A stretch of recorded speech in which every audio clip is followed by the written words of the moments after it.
एक बेवकूफ़ गधा जब तक चुप रहा उसका भरम कायम था। जैसे ही वो बोला वो फौरन पकड़ा गया। एक दिन एक गधा रास्ते में चला जा रहा था कि उसे एक कपड़े का थैला नजर आया। इसने जब ये थैला खोला तो हैरान रह गया। उसमें शेर की खाल रखी हुई थी। गधा बहुत खुश हुआ और उसने शेर की खाल को उड़ा लिया। शेर का मुंह भी इसके साथ था। गधा, भाई बहुत अच्छी बात है, अब मैं कैसा लग रहा हूँ ये देखने के लिए गधे ने करीबी तालाब में जाकर अपना अक्स देखा। अब मैं शेर बन गया हूँ, अब मैं इन सब को मज़ा सिखाऊंगा जो मेरा मजाक उड़ाते थे। गधा भारी कदमों से जंगल में दाखिल हुआ और पहला जानवर जिसने शेर यानी गधे को देखा वो था हरण।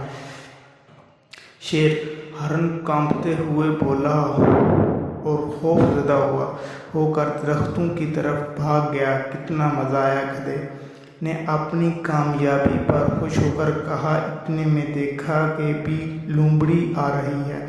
शेर साहब, आप तो बहुत मुअज़्ज़ज़, बड़े मर्तबे वाले और अच्छे जानवर हैं, आप मुझे ना खाएं। लोमड़ी गधे के कदमों में गिरकर उससे ज़िंदगी की भीख मांगने लगी। गधे ने इसे लात मारकर भगा दिया। जल्द ही पूरे जंगल में हलचल मच गई कि जंगल में शेर आ गया है। बंदर खौफजदा होकर एक दरख्त से दूसरे दरख्त पर दौड़ने लगे। खरगोश अपने बिलों में जाकर छुपने लगे।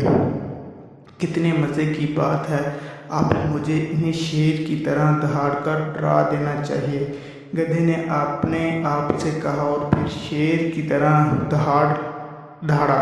लेकिन शेर की धाड़ की बजाय अलग ही आवाज़ निकली, ढांचो ढांचो। सब जानवरों ने ये आवाज़ सुनी और बाहर आ गए। इन्हें गधे की असलियत जानने में देर न लगी कि ये दरअसल गधा है जो शेर की खाल में आ गया है।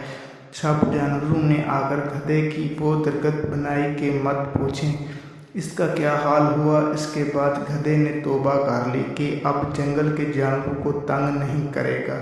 अब बेवकूफ़ गधा जब तक चुप रहा इसका भरम कायम था। जैसे ही वो बोला फौरन पकड़ा गया।